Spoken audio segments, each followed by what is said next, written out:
കൊച്ചിയിൽ വൻ sex racket പിടിയിലായിരിക്കുന്നു.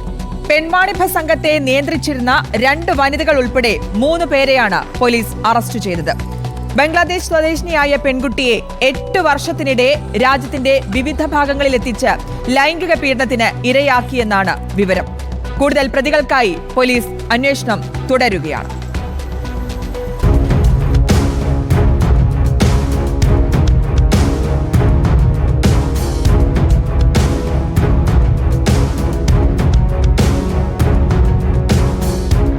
Bangladesh സ്വദേശിയായ പെൺകുട്ടിയെ രാജ്യത്തിന്റെ വിവിധ ഭാഗങ്ങളിൽ എത്തിച്ച് ലൈംഗിക ചൂഷണം നടത്തിയ സെക്സ് റാക്കറ്റാണ് പിടിയിലായത്. റാക്കറ്റിലെ പ്രധാനികളായ തിരുവനന്തപുരം സ്വദേശി ജഗിത, വരാപ്പുഴ സ്വദേശി വിപിൻ, ബാംഗ്ലൂർ സ്വദേശി സെറീന എന്നിവരാണ് എളമക്കര പോലീസിന്റെ പിടിയിലായത്. തട്ടിക്കൊണ്ടുപോകൽ, ബലാത്സംഗം എന്നീ വകുപ്പുകൾ ചുമത്തിയാണ് പ്രതികൾക്കെതിരെ കേസെടുത്തത്.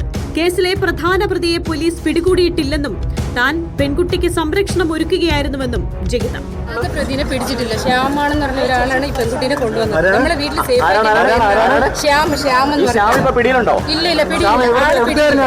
ഇവിടുത്തെ തൃശ്ശൂര്, എറണാകുളം, കണ്ണൂർ, കോഴിക്കോട് എന്ന് പറയുന്നുണ്ട്. പക്ഷെ ഈ കുട്ടീനെ കൊണ്ടുവന്നത് എന്റെ വീട്ടിൽ സേഫ് ആക്കിയതിന്റെ പേരിലാണ് എനിക്ക് കംപ്ലൈന്റ് കേസെടുത്തത്. കഴിഞ്ഞ ആഴ്ച കൊച്ചിയിലെത്തിച്ച പെൺകുട്ടിയെ ഇതിനോടകം 20-ലേറെ പേർക്ക് കാഴ്ചവെച്ചു. മാതാപിതാക്കൾ നഷ്ടമായ പെൺകുട്ടി 12-ാം വയസ്സിലാണ് ബന്ധുവിനോടൊപ്പം ബംഗ്ലാദേശിൽ നിന്നും ഇന്ത്യയിലെത്തുന്നത്.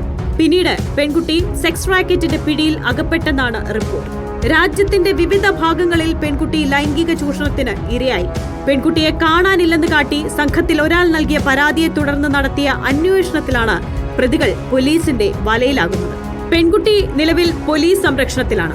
കൂടുതൽ പേർക്ക് കേസിൽ പങ്കുണ്ടോ എന്ന് പോലീസ് അന്വേഷണം ആരംഭിച്ചു.